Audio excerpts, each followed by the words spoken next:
Hello dear job aspirants, তোমাদের সবাইকে আবারও তোমাদের সবচেয়ে প্রিয় চ্যানেল স্টাডি ইন ওয়েনের নতুন আর একটা ভিডিওতে সকলকে স্বাগত জানাচ্ছি। আজকে আবারও আমরা ইন্ডিয়ান পলিটি লাস্ট যে টপিকসগুলো ছিল সেগুলোর একটা গুরুত্বপূর্ণ টপিক তোমাদের সামনে নিয়ে এসেছি অ্যাজ এ ক্লাস হিসেবে। এখানে আমরা পড়াবো কি কোঅপারেটিভ সোসাইটিস। কোঅপারেটিভ সোসাইটিস খুব ছোট্ট একটা টপিক, কারণ আমাদের কাছে অনেকটা কম সময়ের একটু শর্টেজ আছে আজকে, তার জন্য আমরা এই ছোট্ট টপিকটা পড়িয়ে নিচ্ছি, কারণ this is actually small but very very important. ঠিক আছে, ছোট্ট টপিক কিন্তু কোশ্চেন কিন্তু মাঝের মধ্যে চলে আসে। মনে রাখবে এই ক্লাসটা তোমাদের upcoming TPSC combined 3 election inspector, revenue inspector, Tripura হাইকোর্টের group D cook, LDC, PA driver, JRBT 2, SSC, railway বা ত্রিপুরা ইউনিভার্সিটি বা tehsildar, forest guard, Tripura police, sub inspector, constable সমস্ত আপকামিং চাকরির পরীক্ষার জন্য খুব খুব গুরুত্বপূর্ণ। সো প্লিজ তোমরা এই ভিডিও লিঙ্কটা ম্যাক্সিমাম হোয়াটসঅ্যাপ, ফেসবুক, টেলিগ্রাম গ্রুপে শেয়ার করে সবাইকে গুরুত্বপূর্ণ ক্লাসটা করে প্রিপারেশন বুস্ট করতে তোমরা হেল্প করবে। ঠিক আছে, সো ম্যাক্সিমাম শেয়ার করে দেবে, এটা আমরা তোমাদের থেকে আশা রাখছি। সো চলো শুরু করছি। Before I begin this video ছোট্ট একটা কথা বলে দিই, তোমরা যদি এমন অ্যাসপিরেন্ট হও যাদের ত্রিপুরা সংক্রান্ত রেগুলার, সরকারি, ফিক্সড পে, প্রাইভেট, কন্ট্রাকচুয়াল চাকরি জেনুইন আপডেট ইনফরমেশন লাগবে, বা এই চাকরিগুলো লিখিত পরীক্ষা বা ইন্টারভিউ প্রিপারেশন করার জন্য ফ্রি ইউটিউব ক্লাসেস লাগবে, বা latest news, current affair, GK সমস্ত ট্রেন্ডিং টপিক্স নিয়ে ইজি ওয়েতে জানার তোমাদের ইন্টারেস্ট আছে, then you are the right platform. তোমরা আমাদের চ্যানেল স্টাডি ইন ওয়েতে এখনই সাবস্ক্রাইব করে সাইডে নোটিফিকেশন বেলটা কিন্তু অবশ্যই তোমরা ক্লিক করে রাখতে বলো না। আমাদের Facebook page, Telegram group, WhatsApp channel সবকিছু লিঙ্ক আমরা নিচে ডেসক্রিপশন বক্সে দিয়ে দিই, তোমাদের ইচ্ছে তোমরা এগুলো ফলো করতে পারো বা জয়েন করতে পারো। ওখানে আমরা সমস্ত আপডেট জানি আমরা শেয়ার করে থাকি। ঠিক আছে, আচ্ছা শুরু করার আগে অল্প একটু সময় নেব। তোমাদের আপকামিং সমস্ত কম্পিটিটিভ এক্সাম যেমন TPSC combined 3 election inspector, revenue inspector, আর একটা সিনিয়র কম্পিউটার অ্যাসিস্ট্যান্টের রিক্রুটমেন্ট আসছে, ওটা ত্রিপুরা হাইকোর্টের cook, LDC, PA driver, group D, SSC, GD, CSSL, MTS stenographer, Tripura university non teaching স্টাফের এলডিসি, এমটিএস কুক পরীক্ষা, রেলওয়ে এনটিপিসি, এসেছিল গোপালের group D, software, TRLM, JRBT 2, RPF constable আছে, tehsildar, forest guard, Tripura police, sub inspector, constable সমস্ত upcoming Tripura সরকারি চাকরির প্রতিযোগিতামূলক পরীক্ষার জন্য আমাদের কাছে আছে ফুল সিলেবাস, কমপ্লিট নোটস, যেগুলো বলে তোমাদের পরীক্ষায় অবশ্যই ভালো ফলাফল তোমরা কিন্তু করতে পারবে। এগুলো হচ্ছে আমাদের নোটসের ডেমো। এই নোটসগুলো পেতে তোমরা আমাদের এক্ষুনি কল বা হোয়াটসঅ্যাপের মাধ্যমে যোগাযোগ করে নিতে পারো। আমাদের কন্ট্যাক্ট নাম্বার হচ্ছে 6033157164। আমাদের কন্ট্যাক্ট নাম্বারটা প্রত্যেকটা স্লাইডের উপরে দেওয়া আছে ফর ইওর কনভিনিয়েন্স। তোমরা খাতা কলম নিয়ে বসো, মোবাইল বা ল্যাপটপ যেটা দিয়ে দেখছো ফুল স্ক্রিন করে রোটেট করে নাও, আর লিখবে, শুনে শুনে লিখবে, কারণ এখানে স্ক্রিনে লেখা থাকবে কম, আমরা বলবো বেশি, শুনে শুনে তোমাদের লিখতে হবে। ঠিক আছে, সরি। রিসেন্টলি আমাদের union home minister Shri Amit Shah ji, যিনি হচ্ছেন minister of cooperation under government of India বা ইউনিয়ন গভর্নমেন্ট, উনি কিন্তু রিসেন্টলি প্রোগ্রামটা উনি অ্যাটেন্ড করেছিলেন। লাস্ট যে প্রোগ্রামটা উনি অ্যাটেন্ড করেন, যেটা লাস্ট ইয়ারও করেছিলেন, সেই প্রোগ্রামটা কি? সহকার সে সমৃদ্ধি। সহকার সে সমৃদ্ধি মানে, সহকার মানে হচ্ছে কোঅপারেশন, প্রসপারিটি থ্রু কোঅপারেশন। কি বলেছি? Prosperity through cooperation. এটা উনি অ্যাড্রেস করেছিলেন গুজরাটে। ঠিক আছে, যেটা ছিল ইন্টারন্যাশনাল ডে অফ কোঅপারেটিভস। সেটা ছিল কবে?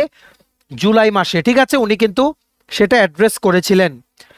সো এই কোঅপারেটিভ সোসাইটিস নিয়ে কারেন্ট অ্যাফেয়ার্সও জিজ্ঞেস করে, তাছাড়া রিলেটেড আর্টিকেলস, কনস্টিটিউশন অ্যামেন্ডমেন্টস কি কি আছে ওইগুলো নিয়ে কিন্তু কোশ্চেন জিজ্ঞেস করতে পারে। মনে রাখবে কোঅপারেটিভ সোসাইটিসের ব্যাপারে ইন্ডিয়ান কনস্টিটিউশনে 7th শিডিউলে লেখা আছে। এটা একটা স্টেট লিস্টে, মানে এটা স্টেট লিস্টের একটা সাবজেক্ট, মানে এটা স্টেটের ম্যাটার। কোঅপারেটিভ সোসাইটি, ওই স্টেটে কতগুলো কোঅপারেটিভ সোসাইটি আছে, ওইগুলোর যাবতীয় যা যা ম্যানেজমেন্ট করার আশয় বিষয় সবগুলো হবে according to the state legislature. ঠিক আছে, সো সবচাইতে প্রথম তোমাদের মানে একটা জিনিস মনে রাখবে, 6ই জুলাই প্রত্যেক বছর সেলিব্রেট হয় international day of cooperatives. International day of cooperative celebrate হয় every year on 6th July. ঠিক আছে, এই বছরও সেলিব্রেট হবে, লাস্ট ইয়ারও কিন্তু আমাদের honourable union home minister, minister of cooperation Shri Amit Shahji, উনি কিন্তু এই ইন্টারন্যাশনাল ডে অফ কোঅপারেটিভসের যেই প্রোগ্রাম একটা অর্গানাইজ করা হয়েছিল গুজরাটে, ওখানে কিন্তু ওই প্রোগ্রামটা উনি ইনোগ্রেশন করেছিলেন। ঠিক আছে, 2024 যেহেতু তোমাদের এটা জুলাই মাসে, আস্তে আস্তে তার আগে মে মাস চলে আসবে, কম্বাইন্ড পরীক্ষা হয়ে যেতে পারে। সো 2024-এর ইন্টারন্যাশনাল ডে অফ কোঅপারেটিভস বা কোঅপারেশন তোমরা যেটা বলতে পারো, যেটা 6ই জুলাই হয় প্রত্যেক বছর, ওটার থিম ছিল cooperatives building a better future for all. Cooperatives building a better future for all, cooperatives building a better future for all, জিজ্ঞেস করতে পারে 2024-এর তোমাদের কি যে যদি কারেন্ট অ্যাফেয়ার জিজ্ঞেস করে, কারণ লাস্ট টাইমেরটাই কিন্তু জিজ্ঞেস করে, ঠিক আছে।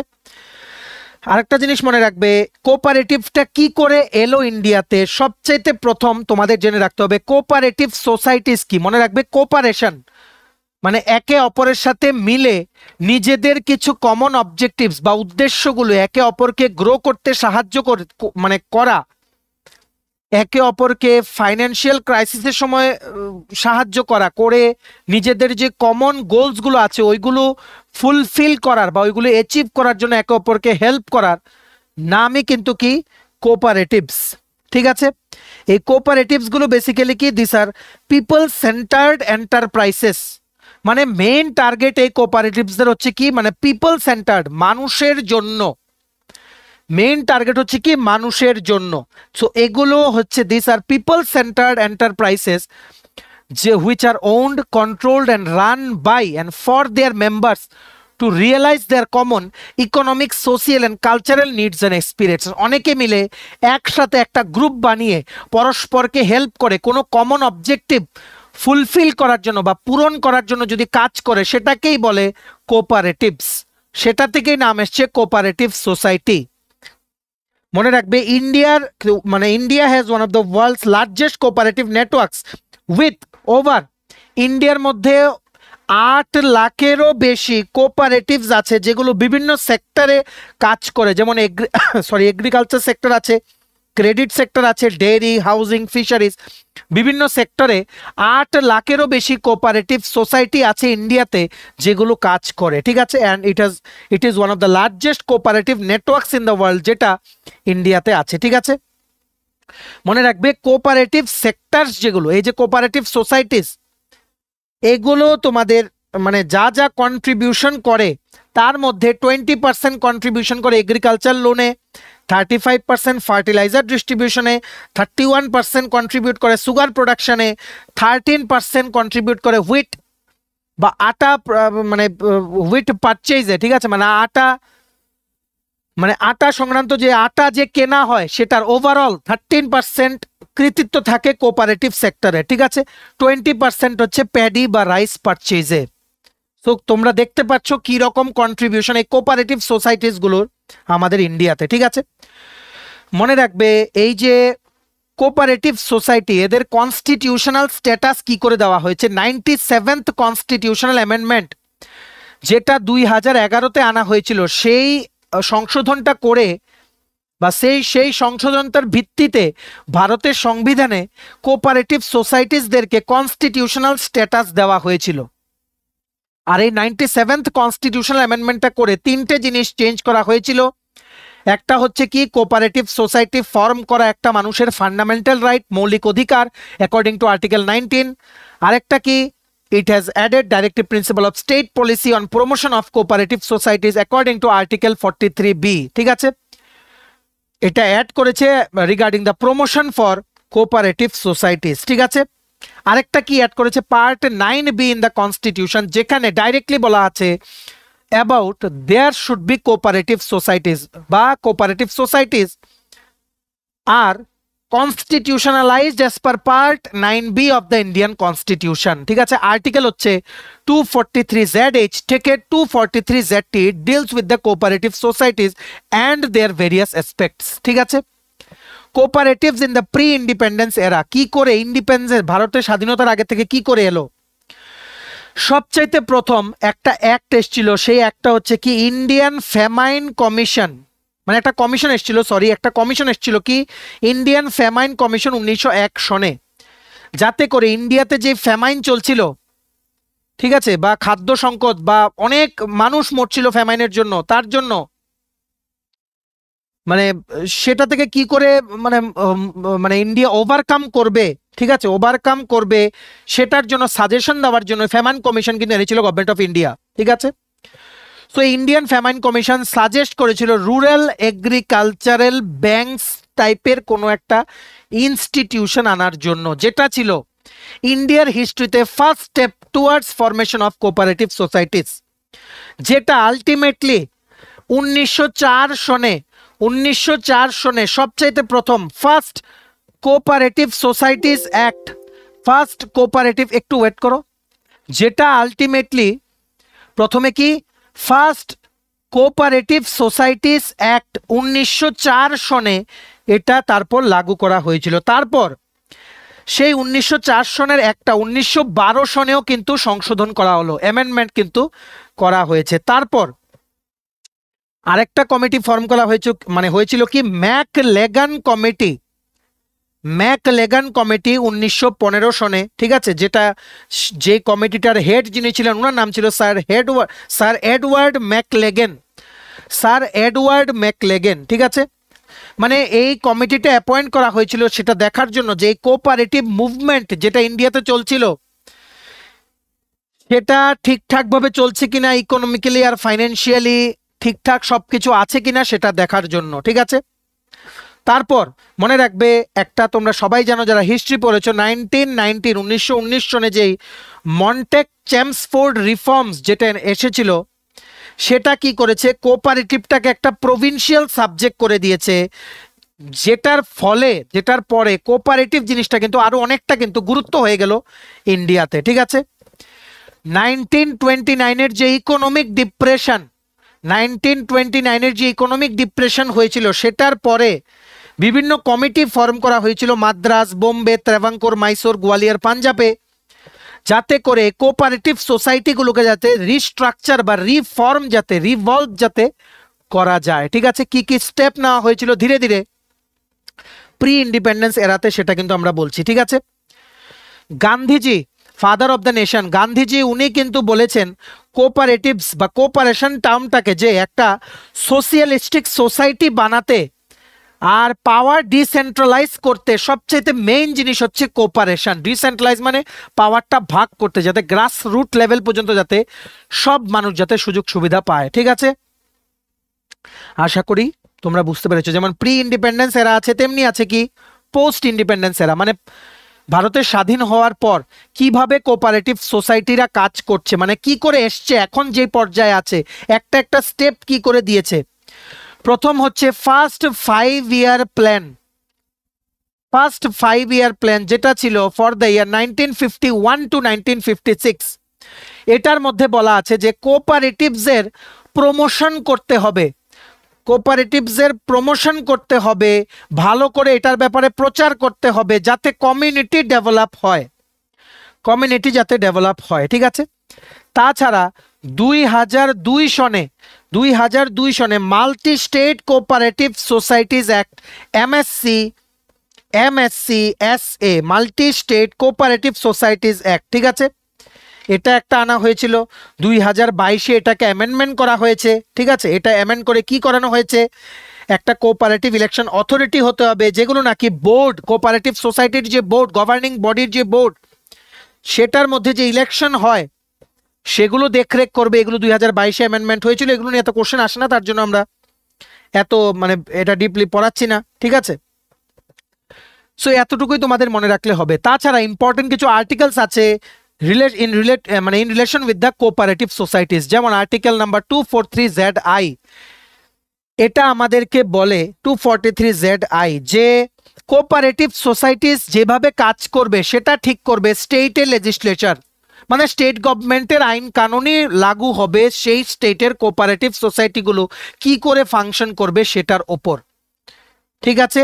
মানে কিন্তু এটা মনে রাখতে হবে। নেক্সট হচ্ছে 243ZJ, এটা আমাদেরকে বলে যে এই যে বোর্ড হবে কোঅপারেটিভ সোসাইটিগুলো গভর্ন করার জন্য যে বোর্ড হয়, সেই বোর্ডের মেম্বার্স যারা হবেন ওদের ব্যাপারে ডাইরেক্টর যিনি হবেন ওদের টার্মস অফ অফিস কতদিন ওনারা সেই অফিসটা হোল্ড করে রাখবেন, আর রিজার্ভেশন অফ সিটস নিয়েও বলে, আর বিভিন্ন মেম্বারসদের বিভিন্ন ক্রাইটেরিয়া নিয়েও কিন্তু বলে। যেমন এটার মধ্যে যেমন বলে যিনি ডাইরেক্টর হবেন কোঅপারেটিভ সোসাইটির বোর্ডের, যিনি ডাইরেক্টর হবেন সেটা বলে যে স্টেট লেজিসলেচার ডিসাইড করতে পারে যে কতজন ডাইরেক্টর থাকবেন, কিন্তু সেটা অবশ্যই ইকুয়াল টু বা লেস দেন 21 হতে হবে। 21 জনের বেশি ডাইরেক্টর হতে পারবে না, ঠিক আছে।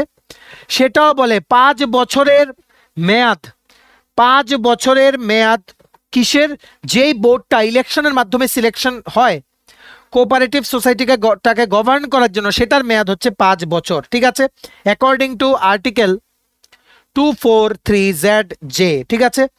তাছাড়া 243Z কেও কিন্তু এই কথাটাই কিন্তু বলে, ঠিক আছে, টার্মস অফ অফিস বা টেনিউরের ব্যাপারে কিন্তু আমাদেরকে বলে, এটা তোমাদের কিন্তু মনে রাখতে হবে। তাছাড়া বিভিন্ন কনস্টিটিউশনাল প্রভিশনসে এটাও বলা আছে যে কোঅপারেটিভ সোসাইটিগুলোতে একটা সিট রিজার্ভ থাকবে এসটি বা এসসির জন্য, আর 2টো সিট রিজার্ভ থাকবে মহিলাদের জন্য in the cooperative societies board.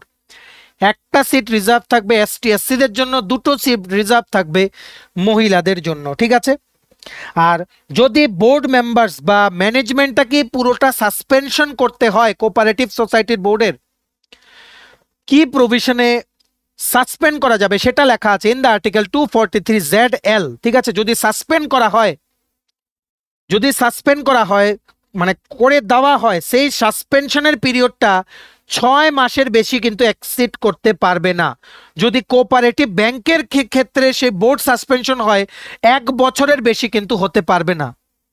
ডিফারেন্সগুলো কিন্তু মনে রাখতে হবে। তেমনিভাবে আর্টিকেল নাম্বার 243ZM এটা আমাদেরকে বলে যে কোঅপারেটিভ সোসাইটিসের যে ব্যাংক অ্যাকাউন্টসগুলো আছে ওইগুলোকে রেগুলারলি অডিট করার বিষয়টা কিন্তু এখানে কিন্তু বলা হয়, ঠিক আছে। এই অডিট করার ক্ষেত্রে স্টেট গভর্নমেন্ট কিন্তু আইন কানুন বানাতে পারে regarding the auditing of accounts of the cooperative societies, ঠিক আছে। ফাইন্যান্সিয়াল ইয়ার ক্লোজিং এর 6 মাসের মধ্যে অ্যাটলিস্ট একবার অডিট করার কিন্তু জরুরি কোঅপারেটিভ সোসাইটিসের, সেটার সংক্রান্ত আইন বানাবে স্টেট লেজিসলেচার, ঠিক আছে। এটা কিন্তু মনে রাখতে হবে। তেমন আরও আছে যেমন মাল্টি স্টেট কোঅপারেটিভ সোসাইটিস, ঠিক আছে। এগুলো নিয়ে এত কোশ্চেন আসে না, তার জন্য আমরা বললাম না। ইউনিয়ন টেরিটরিদের ক্ষেত্রেও কিন্তু এই কোঅপারেটিভ সোসাইটির প্রভিশনগুলো কিন্তু লাগু হয়, ঠিক আছে। আবার ইউনিয়ন টেরিটরির ক্ষেত্রে যেগুলো লাগু হয়, কোনো পার্ট যদি লাগু করতে মানে মানে এমন হলো যে কোনো পার্ট ইউনিয়ন টেরিটরিতে লাগু হবে না, সেটা সংক্রান্ত ডিসিশন নেবে রাষ্ট্রপতি বা প্রেসিডেন্ট, ঠিক আছে। সো এতটুকুই কিন্তু মনে রাখতে হবে। আর ইউনিয়ন টেরিটরির মধ্যে যে cooperative societies in the union territories বিভিন্ন প্রভিশনস লেখা আছে আর্টিকেল নাম্বার 243ZSA। সো এগুলো নিয়েই তোমাদের কিন্তু জিজ্ঞেস করতে পারে। কোঅপারেটিভ সোসাইটিসের একটা কেসের ব্যাপারে জিজ্ঞেস করতে পারে। 2013 সনে রাজেন্দ্র সাহার একটা কেস আছে যেখানে গুজরাট হাইকোর্ট ডিক্লেয়ার করেছিল যে এই 97তম সংবিধানের সংশোধন যেটার আওতায় কোঅপারেটিভ সোসাইটিস এসছে, ঠিক আছে, যেটার মধ্যে পার্ট 9B ইনসার্ট করা হয়েছে, সেটার ব্যাপারে রাজেন্দ্র সাহা কেস যেটার ভার্ডিক্ট গুজরাট হাইকোর্ট 2013তে দিয়েছিল সেটার মধ্যে লেখা আছে, ঠিক আছে। তাছাড়া 2021-এ সুপ্রিম কোর্ট সেন্ট্রাল গভর্নমেন্টের একটা এপিলে গুজরাট হাইকোর্টের সেই জাজমেন্টটাকে পার্ট 9B দিয়ে যে জাজমেন্টটা ওটার উপরে একটা ভার্ডিক্ট দিয়েছিল। বাস এতটুকুই তোমাদের মনে রাখতে হবে। ইম্পর্টেন্ট আর্টিকেলস, ইম্পর্টেন্ট অ্যামেন্ডমেন্টস আর important provisions, tenure of board member, suspension আর বিভিন্ন প্রভিশনস, বাস এর বাইরে আর কিছু আসবে না। হোয়াট ইজ কোঅপারেটিভ সোসাইটি বলে আশা করি তোমরা পারবে। মনে রাখবে this is under the 7th schedule in the state list, entry number 32, এটাও তোমাদের মনে রাখতে হবে, ঠিক আছে। এই কোঅপারেটিভ সোসাইটি থেকে ত্রিপুরার কোনো পরীক্ষায় যদি কোনো কোশ্চেন আসে এর বাইরে, আজকের ক্লাসটার বাইরে আসবে না, এটা আমরা গ্যারান্টি দিয়ে তোমাদের বলতে পারি, এক্সেপ্ট কারেন্ট অ্যাফেয়ার্স, ঠিক আছে। আজকের পরে যদি কারেন্ট অ্যাফেয়ার্সের টপিক আছে দ্যাট ইজ ডিফারেন্ট। সো তোমরা ক্লাসটা প্লিজ ম্যাক্সিমাম শেয়ার করে দিও, সবাই যাতে গুরুত্বপূর্ণ ক্লাসটা করে নিজেদের প্রিপারেশনটা যাতে বুস্ট করে নিতে পারে, ঠিক আছে। আর ভিডিওটা ভালো লাগলে অবশ্যই লাইক করে দিও। এতটুকু দেখে থাকলে থ্যাঙ্কস ফর ওয়াচিং। আর তোমার যদি আপকামিং সমস্ত কম্পিটিটিভ এক্সাম যেমন TPSC, SSC, railway, dental college, NABARD, high court, bank, JRBT 2, RPF, software, TRLM, তহসিলদার, forest guard, Tripura police sub inspector constable, Tripura university non teaching স্টাফের রিক্রুটমেন্ট, সমস্ত আপকামিং সরকারি চাকরির প্রতিযোগিতামূলক পরীক্ষার জন্য তোমার যদি লাগে ফুল সিলেবাস কমপ্লিট নোটস, তোমরা আমাদের এক্ষুনি কল বা হোয়াটসঅ্যাপের মাধ্যমে যোগাযোগ করে নিতে পারো। আমাদের কন্ট্যাক্ট নাম্বার হচ্ছে 6033157164। আমাদের চ্যানেলটা অবশ্যই সাবস্ক্রাইব করে দিও যদি ত্রিপুরা সংক্রান্ত সমস্ত রকমের latest news, current affair, GK, চাকরির সংক্রান্ত সমস্ত গুরুত্বপূর্ণ আপডেট যদি তোমাদের একটা প্ল্যাটফর্মে লাগে তোমরা আমার চ্যানেলটা এখনই সাবস্ক্রাইব করে রাখো, ঠিক আছে। আমাদের Facebook page, Telegram group, WhatsApp channel সবকিছু লিঙ্ক আমরা নিচে ডেসক্রিপশন বক্সে দিয়ে দিই, তোমাদের চলো তোমরা এগুলো ফলো করতে পারো বা জয়েন করতে পারো। ওখানে আমরা সমস্ত আপডেট জানি আমরা শেয়ার করে থাকি, ঠিক আছে। চলো সবাই ভালো থাকবে, প্রিপারেশন নিতে থাকো, সমস্ত আর্জেন্ট আপডেটের জন্য স্টাডি ইউনিট কিন্তু ফলো করতে ভুলো না। আমরা তোমাদের পেছনে সাপোর্ট সিস্টেম আছে, তোমরা সবাই সামনের দিকে এগিয়ে যাও। চলো have a nice day, keep preparing, stay tune, take care and bye by.